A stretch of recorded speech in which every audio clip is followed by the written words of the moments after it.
What's up everybody? Today it's Dakota and we're going to be reviewing my 2008 G35 sedan.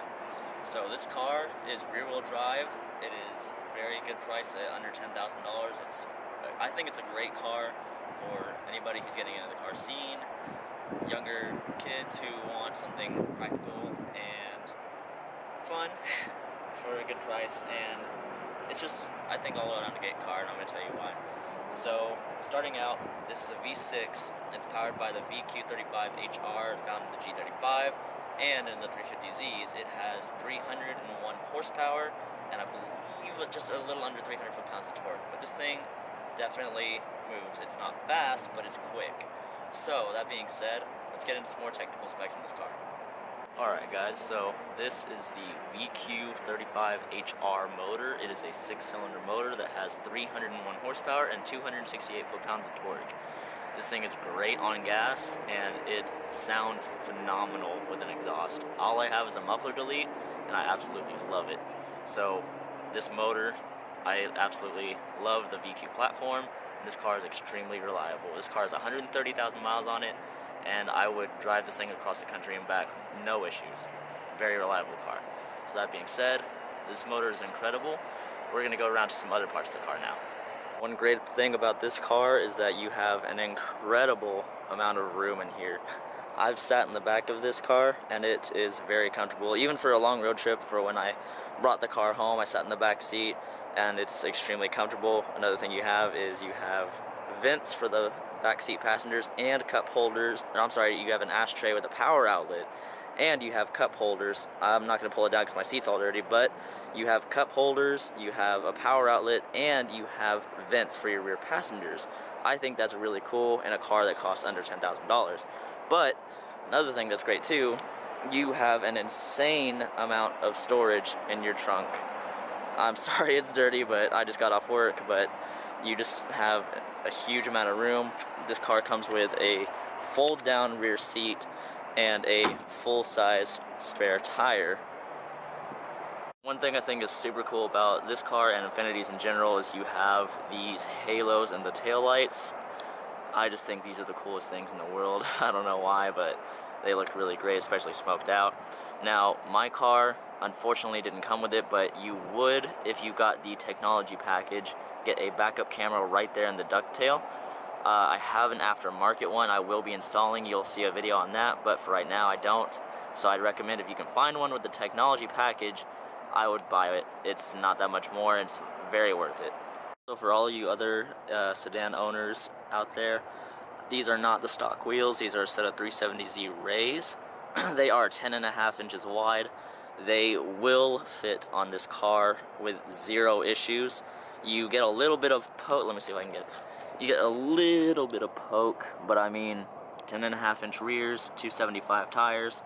You need that on this car. You have an insane amount of grip, and it is very worth it. You have 9.5s in the front, and same thing, no issues. It really wakes up the handling of this car. So I would recommend getting rims. These cars look great with these wheels, and they're very inexpensive, but I would recommend, if you want to run a 10.5 in the rear, you can on this car. Other features in this car include a sunroof, leather interior, and I have the windows tinted, but that's one thing I recommend on this car, is getting the windows tinted, especially if you live in Texas. Also, I changed out all the bulbs to white LEDs. One downside with this car is that you do not get Bluetooth with it, and you have the stupidest option for an auxiliary port. So what I did, and I recommend to every Infiniti sedan owner, is you go out to Amazon and you buy one of these little Bluetooth things. I mean, this was $12. I've had it since I bought the car. Works fantastic. I also wrapped the trim in carbon fiber.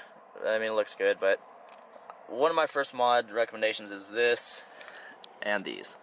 That's my first recommendation on mods for this car, but this is a review, so let's start it up and go for a drive.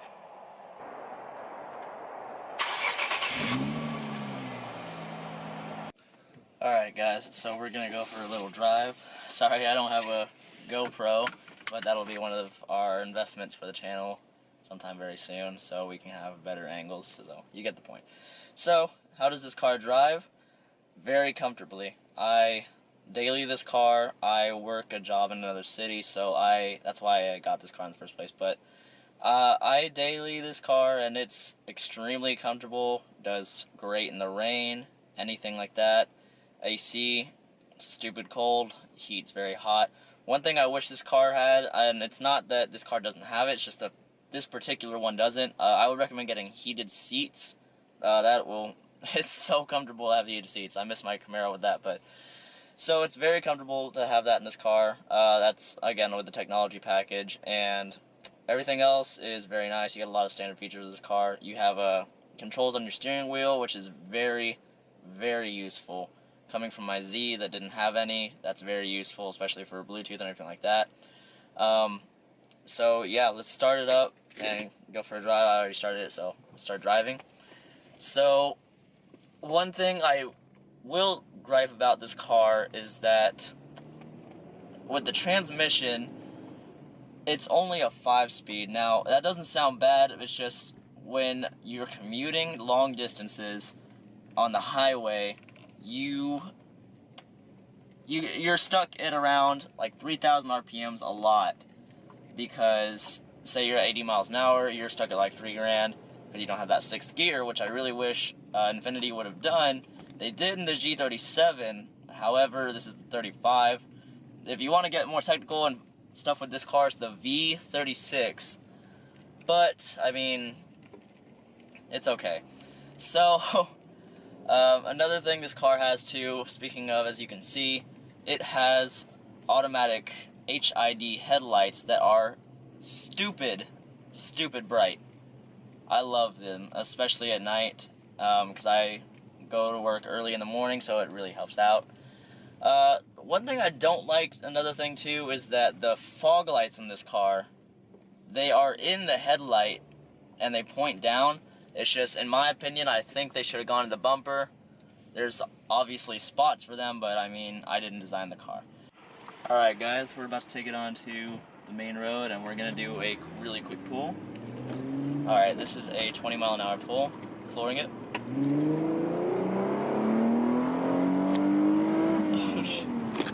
As you can see, it does quite well for the car. Here's a point of view pull. Oh god. Alright guys, so as you can see by the pulls, this car is definitely no slouch, and it is a great entry-level car if you are on a budget or you just don't want to buy something too undailyable. If you commute, I recommend this car. If you spend a lot of time on the highway, I really recommend this car. I love it. I recommend buying this car. It's fun rear-wheel drive. You can do donuts in it. It has a VLSD. And as you can see by everything else, it's very nice and a very good price point. Thank you for watching these reviews. I just wanted to say we are just starting getting into them. So as you saw with the Audi, we have this car, and then we are going to be reviewing Matt's car very soon, and we are going to branch out and do other cars. So I want you to be excited for that coming up. If you want to support this channel and see us grow and other mods to this car and our other cars, please go ahead and like and subscribe. That would mean a lot to us. We're trying to get 100 subscribers by the end of the year, so if you could do that, we would very much appreciate it. As always, thank you very much for watching, and we'll see you all in the next one.